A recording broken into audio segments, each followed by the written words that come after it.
الحمد لله وحده والصلاة والسلام على من لا نبي بعده. أما بعد فأعوذ بالله من الشيطان الرجيم. بسم الله الرحمن الرحيم. قل هل يستوي الذين يعلمون والذين لا يعلمون إنما يتذكر أولو الألباب. وقال النبي صلى الله عليه وسلم طلب العلم فريضة على كل مسلم. وقال الشاعر علي رضي الله تعالى عنه ليس الجمال بأثواب تزينها إن الجمال جمال العلم والأدب. ليس اليتيم الذي قد مات والده إن اليتيم يتيم العلم والحسب. শ্রদ্ধেয় উলামায়ে কেরামগণ এবং বৈগাছি দারুসসালাম মাদ্রাসা সংলগ্ন মসজিদে মুসাল্লিগণ, প্রশংসা মাত্রই সেই মহান রব্বুল আলামিনের জন্য যিনি আমাকে আপনাকে তথা সারা বিশ্বের মানব জাতিকে আশরাফুল মাখলুকাত অর্থাৎ সৃষ্টিকুলের সেরা সৃষ্টি হিসেবে এই পৃথিবীর বুকে পাঠিয়েছেন এবং যিনার অশেষ করুণায় আজ আমরা এই জুমা মসজিদে একত্রিত হতে পেরেছি, তিনার প্রশংসা করে শেষ করা যায় না। এই পৃথিবীর সমস্ত জলভাগের জলকে যদি খালি করা হয় এবং বৃক্ষকে যদি কলম করা হয় তবুও তিনার প্রশংসা নিয়ে শেষ করা যাবে না। তাই ছোট্ট থেকে আমরা তার প্রশংসা করে থাকি। সবাই বলুন আলহামদুলিল্লাহ। তারপর পরে আমাদের ধর্মের গুরু, কর্মের নেতা, আখির নবী মাহমুদুল্লাহ মুরুদ্দুল হযরত মুহাম্মদ মুস্তাফা সাল্লাল্লাহু আলাইহি ওয়াসাল্লাম, যিনি এই পৃথিবীর বুকে ইসলাম ধর্ম প্রচারের জন্য কত অবহেলিত, লাঞ্ছিত এবং মানিত হয়েছেন, তিনার উপর শতকোটি দরুদ ও সালাম বর্ষিত হোক। আল্লাহুম্মা আমিন। আল্লাহুম্মা সাল্লি আলাইহি ওয়া বারিক আলাইহি। প্রিয় শ্রোতামণ্ডলী, আজ আমি আপনাদের সামনে যে বিষয়টি আলোকপাত করব বলে মনস্থির করেছি সেটি হচ্ছে আহমিয়াতুল ইলমি ইসলামিয়া অর্থাৎ দ্বীনি শিক্ষার গুরুত্ব ও মাহাত্ম্য। আপনাকে প্রথমেই জানতে হবে যে মা হুয়াল ইলম অর্থাৎ শিক্ষা কি। এই শিক্ষা হচ্ছে পৃথিবীর সমস্ত কার্যাবলীর মূল বিধান। এই শিক্ষার মধ্যে নিহিত রয়েছে পৃথিবীর সমস্ত বিষয়। যেমন ধরুন আপনি কোনো চাষের কাজে নিযুক্ত হবেন, তখন যদি আপনার জানা থাকে যে কিভাবে খেতে নিয়ে দিতে হয়, কিভাবে বীজ বপন করতে হয়, কিভাবে ফসল কাটতে হয়, তাহলে আপনার দ্বারা যেমন চাষ কার্য সম্পূর্ণ হওয়া অসম্ভব, তেমনি আপনি যে কোনো কাজে নিযুক্ত হন না কেন আপনার যদি ইলম বা জ্ঞান না থাকে তাহলে আপনার দ্বারা সেই কাজ সম্পূর্ণ হওয়া অসম্ভব হয়ে পড়বে। এই শিক্ষাই হচ্ছে ইসলামের সমস্ত বিধানের মূল। ইসলামের সমস্ত বুনিয়াদের মূল হচ্ছে এই শিক্ষা। নবী করিম সাল্লাল্লাহু আলাইহি ওয়াসাল্লাম বলেছেন, বুনিয়াল ইসলামু আলা খামসি শাহাদাতি আন লা ইলাহা ইল্লাল্লাহ ওয়া আন্না মুহাম্মাদান আবদুহু ওয়া রাসূলুহু ওয়া ইকামিস সালাহ ওয়া ইতাইজ যাকাহ ওয়া হজ্জিল বাইত ওয়া সাওমির রমাদান। মুত্তাফাকুন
তিনি বিখ্যাত কবিতা বলেছেন, লাইসা আল-জামালু বিআফওয়াহিন তুযায়্যিনুহা ইন্নাল জামালা জামালুল ইলমি ওয়াল আদব লাইসা আল-ইয়াতীমু আল্লাযী ক্বাদ মাতা ওয়ালিদুহু ইন্নাল ইয়াতীমা ইয়াতীমুল ইলমি ওয়াল হাসব।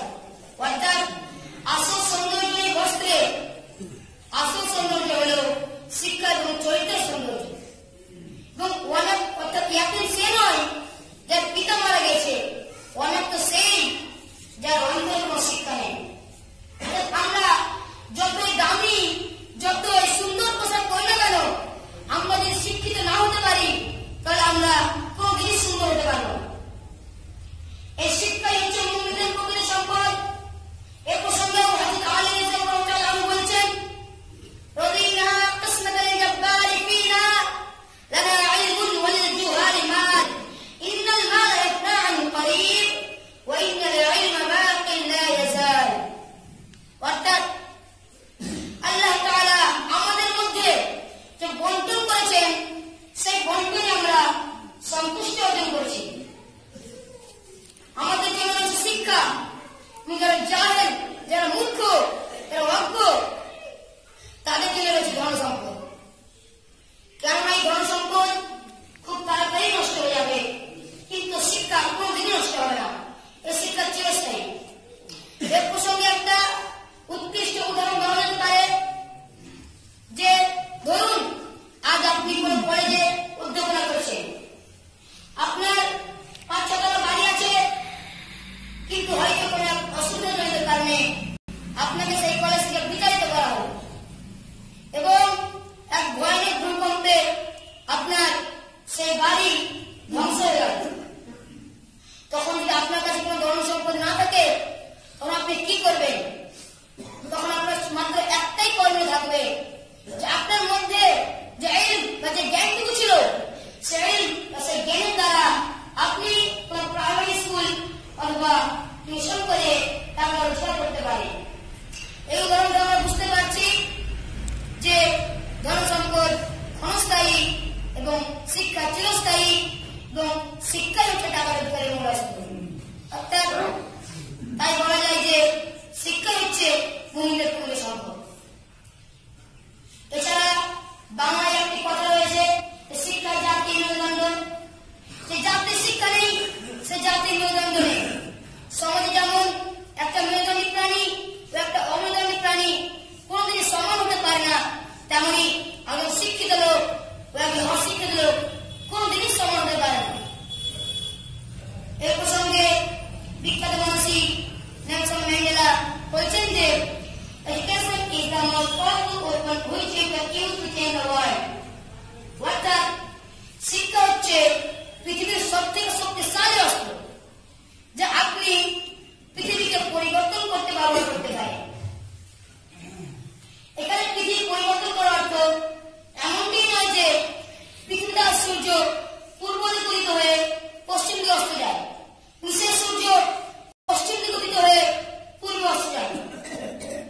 এখানে পৃথিবী চেঞ্জ করার অর্থ হল পৃথিবীকে জয় করা, সমস্ত পৃথিবীর সমগ্র সাধারণ মানুষের মন জয় করা। আপনি যত শক্তিশালী অস্ত্র ব্যবহার করেন না কেন, আপনি কোনদিনই সমগ্র পৃথিবীর সমস্ত সাধারণ মানুষের মন জয় করতে পারবেন না। কিন্তু শিক্ষা এমন একটা অস্ত্র যা ব্যবহার করে আপনি সমগ্র পৃথিবীর সমস্ত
নম্বর 54 ফাকাদ আতাইনা আলী ইব্রাহিমাল কিতাবা ওয়াল হিকমা, অর্থাৎ আমি ইব্রাহিমের সম্প্রদায়কে কিতাব এবং হিকমত দান করেছিলাম।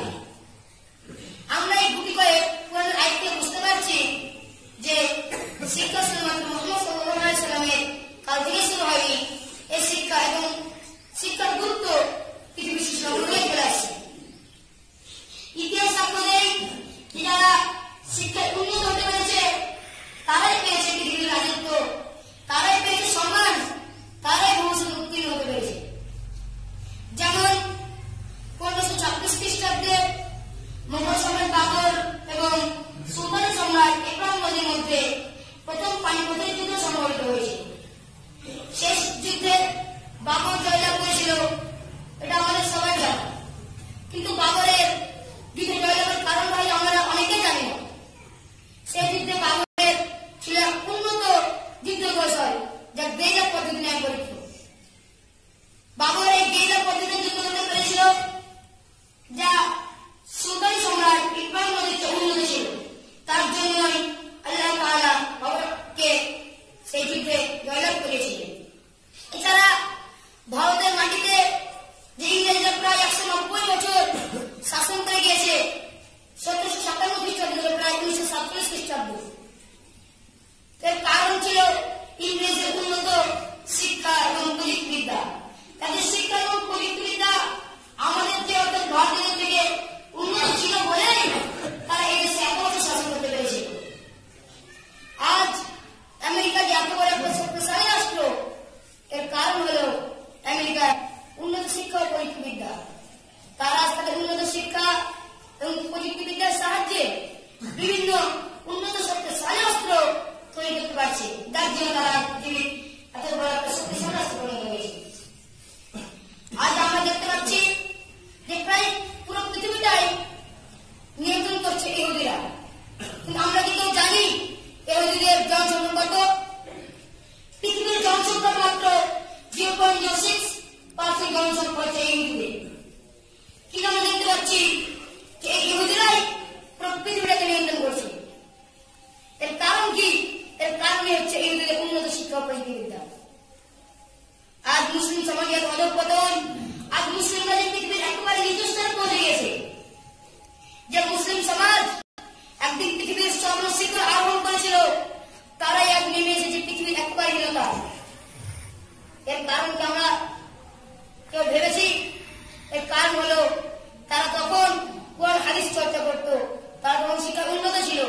কিন্তু আজ তারা কোরআন হাদিস চর্চা ছেড়ে দিয়েছে, আজ তারা শিক্ষা চর্চা ছেড়ে দিয়েছে, আজ তারা বিভিন্ন কুকর্মে লিপ্ত হয়েছে, যার জন্য তাদের আজ এত অধঃপতন। অর্থাৎ আমরা যদি সমাজের আরো বেশি সম্মান, আরো ভবিষ্যতে উত্তীর্ণ হতে চাই, তাহলে আমাদেরকে শিক্ষা অর্জন করতেই হবে। এবার আসা যাক ইসলামে এই শিক্ষার গুরুত্ব সম্বন্ধে কি বলা হয়েছে। ইসলামে আল্লাহ তাআলা এই শিক্ষার এতই গুরুত্ব দিয়েছেন যে তিনি মুহাম্মদ সাল্লাল্লাহু আলাইহি ওয়াসাল্লামকে সর্বপ্রথম সালাত কায়েমের নির্দেশ দেননি, সর্বপ্রথম যাকাত আদায়ের নির্দেশ দেননি, তিনি মুহাম্মদ সাল্লাল্লাহু আলাইহি ওয়াসাল্লামকে সর্বপ্রথম সিয়াম পালনের নির্দেশ দেননি, মুহাম্মদ সাল্লাল্লাহু আলাইহি ওয়াসাল্লামকে সর্বপ্রথম শিক্ষা অর্জন করার নির্দেশ দিয়েছেন। তিনি বলছেন যে অর্থাৎ পড়ো সেই প্রভুর নামে যিনি তোমাকে সৃষ্টি করেছে। এছাড়া তিনি অন্য আরেকটি আয়াতে বলছেন কুল হাল ইস্তাবিল লাযীনা ইয়ালামুন ওয়াল লাযীনা লা ইয়ালামুন ইন্নামা ইয়াতাযাক্কারু উলুল আলবাব। সূরা জুমার সূরা 29 এক নম্বর আয়াত। অর্থাৎ হে নবী আপনি বলে দিন যারা জানে আর যারা জানে না তারা কি সমান? এবং উপস্থিত তাদের কাজ যার জ্ঞান আলোকিত এবং চমৎকৃত। আপনারা নিজে বিবেচনা করে দেখুন, যারা জানে অর্থাৎ যারা শিক্ষিত আর যারা জানে অর্থাৎ যারা অশিক্ষিত, তারাই কোনদিন সমান হতে পারে? আলো আর অন্ধকার যেমন কোনদিন সমান হতে পারে না, দিন রাত যেমন কোনদিন সমান হতে পারে না, একজন চক্ষুষ্মান লোক একজন অন্য লোক যেমন কোনদিন সমান হতে পারে না, তাই একজন শিক্ষিত লোক একজন অশিক্ষিত লোক কোনদিন সমান হতে পারে না। এছাড়া মুহাম্মদ সাল্লাল্লাহু আলাইহি ওয়াসাল্লাম বলেছেন তলাবুল ইলমি ফরিদাতুন আলা কুল্লি মুসলিম। ইবনে মাজাহ 24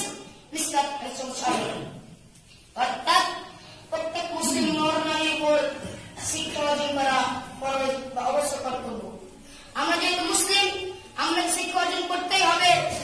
আজ আমরা যদি কোনো এক ফরজ কাজ ছেড়ে দিই তাহলে আমরা ক্ষতিগ্রস্ত অন্তর্ভুক্ত হয়ে যাব। সুতরাং আমরা যদি শিক্ষা অর্জন না করি তাহলে আমরা ক্ষতিগ্রস্ত অন্তর্ভুক্ত হয়ে যাব। আমরা শিক্ষা অর্জন করতেই হবে। এটা তিনি জ্ঞানীদের মর্যাদা বুঝে দিয়ে বলেছেন, উলামা ওয়ারাসাতুল আম্বিয়া, তিরমিজি হাদিস নম্বর 682। অর্থাৎ জ্ঞানীরাই হলেন নবীদের উত্তরাধিকারী। এছাড়া বলেন, মান সালাকা তারিকান ইয়ালতামিসু ফীহি ইলমান সাহালাল্লাহু বিহি তারিকান ইলাল জান্নাহ।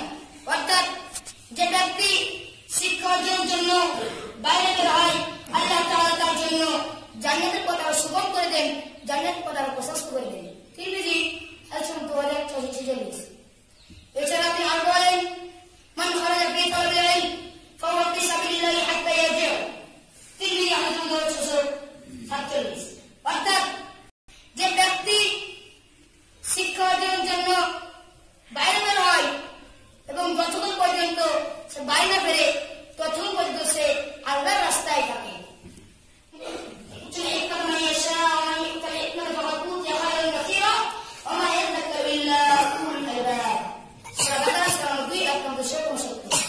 অর্থাৎ আল্লাহ তাআলা যাকে ইচ্ছা তাকে জ্ঞান দান করেন এবং যাকে জ্ঞান দান করা হয় সে অন্যতম কল্যাণকর বস্তু প্রাপ্ত হয় এবং মূল হল তাদের কাজ যারা জ্ঞানবান।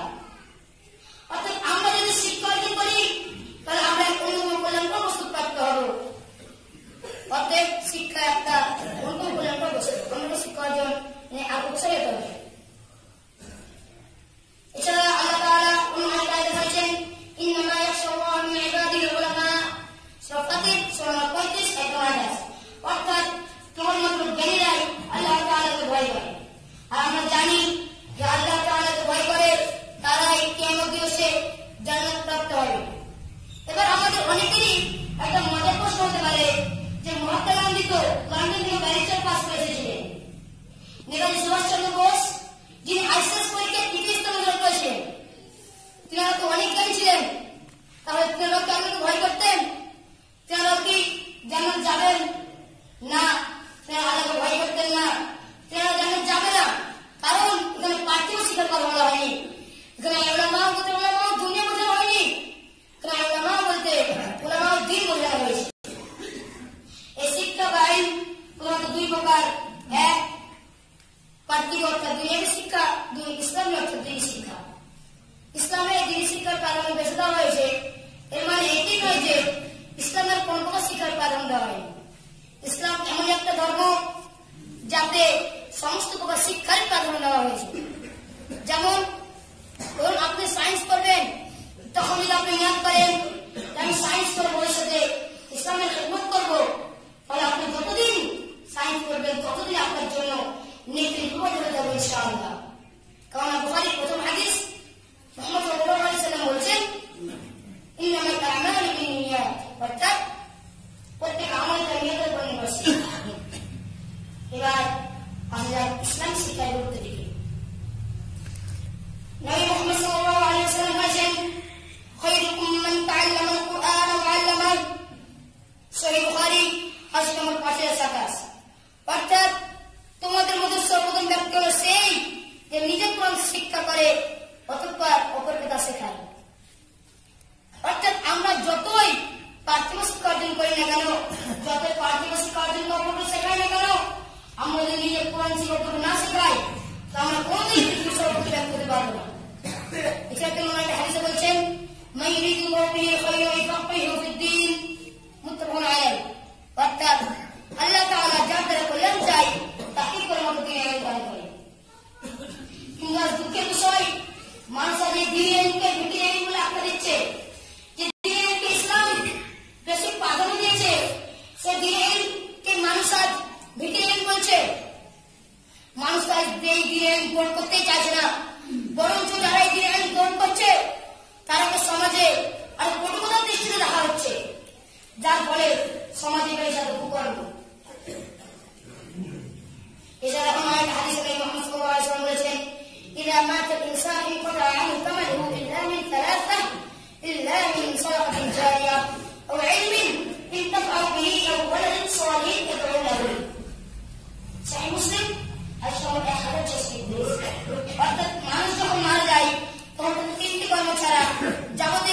বিনষ্ট হয়ে যায়।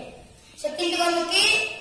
এক হলো সাদাকায়ে জারিয়া, দুই ফলপ্রসূ শিক্ষা, তিন নেক সন্তান যে তার জন্য দোয়া করে। অর্থাৎ আমরা পার্থিব শিক্ষা যত অর্জন করি সেই শিক্ষা মৃত্যু করার কোনো কাজে আসবে না। কেবলমাত্র ইসলাম শিক্ষাই মৃত্যু করার কাজে আসবে। সুতরাং আমাকে ইসলাম শিক্ষা অর্জনে আরো বেশি উৎসাহী হতে হবে। এছাড়া নবী করিম সাল্লাল্লাহু আলাইহি ওয়াসাল্লাম ইবনে মাজাহ ওনার হাদিসে বলেছেন, মান সুইলা আন ইলমিন ফাকাদামা ওয়াজাবাহু আল্লাহু লিজামিন নার ইয়াওমাল কিয়ামাহ। ইবনে মাজাহ হাদিস সংখ্যা 64। অর্থাৎ যে ব্যক্তিকে দিনের কোন বিষয় জিজ্ঞাসা করা হলো, অতঃপর সেটা জানা সত্ত্বেও গোপন করলো, আল্লাহ তাআলা কিয়ামত দিবসে তার মুখে আগুনের লাগাম করে দেবে। এই হাদিসে আমরা বুঝতে পারছি আমাদের শুধু জানলেই হবে না, অপরকে জানাতে হবে। কারণ আমরা যদি কোনো কিছু জানা সত্ত্বেও গোপন করি, আল্লাহ তাআলা কিয়ামত দিবসে আমাদের মুখে আগুনের লাগাম করে দেবে। এর প্রসঙ্গে নবী করিম সাল্লাল্লাহু আলাইহি ওয়াসাল্লাম বলেছেন, বাল্লিগু আন্নী ওয়াল আয়া। সহিহ বুখারী হাদিস নম্বর 3463। অর্থাৎ তোমার যদি একটি আয়াত জানা থাকে তাও তা জগৎবাসীর কাছে পৌঁছে দাও। অর্থাৎ আমরা অনেক জেনে নিলাম কিন্তু কাউকে জানলাম না, এটা ইসলাম সমর্থন করে না। নিজেকে অপরকে জানাতে হবে, এটা ইসলামের নীতি। অর্থাৎ আমাদেরকে জ্ঞান অর্জন করার পাশাপাশি অপরকে